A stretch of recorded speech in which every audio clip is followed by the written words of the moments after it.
और एक और बड़ी खबर आपको बता दें, लेफ्टिनेंट जनरल मनोज पांडे होंगे अगले आर्मी चीफ। पहली बार इंजीनियर को मिलेगी हिंद के फौज की कमान। जनरल नरवणे की लेंगे जगह, 29वें आर्मी चीफ के तौर पर संभालेंगे कमान। तो ये बड़ी खबर आपको बता रही हैं, लेफ्टिनेंट जनरल मनोज पांडे अगले आर्मी चीफ होंगे। पहली बार इंजीनियर को हिंद की फौज की कमान मिलने जा रही है। जनरल नरवणे की जगह लेंगे और 29वें आर्मी चीफ के तौर पर कमान संभालते हुए नजर आएंगे। तो लेफ्टिनेंट जनरल मनोज पांडे अगले आर्मी चीफ बनने जा रहे हैं। पहली बार इंजीनियर को हिंद की फौज की कमान मिलने जा रही है। वाज़ेह रहे कि जनरल नरवणे की जगह लेते हुए नजर आएंगे।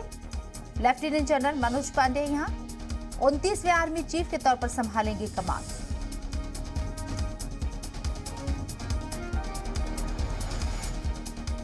तो सेना के लिहाज से ये बड़ी खबर, जहां लेफ्टिनेंट जनरल मनोज पांडे अगले आर्मी चीफ होने जा रहे हैं। पहली बार इंजीनियर को यहां हिंद की फौज की कमान मिलने जा रही है। जनरल नरवणे की जगह लेते हुए नजर आएंगे लेफ्टिनेंट जनरल मनोज पांडे। इसके साथ ही आपको बता दें, 29वें आर्मी चीफ के तौर पर कमान संभालेंगे लेफ्टिनेंट जनरल मनोज पांडे।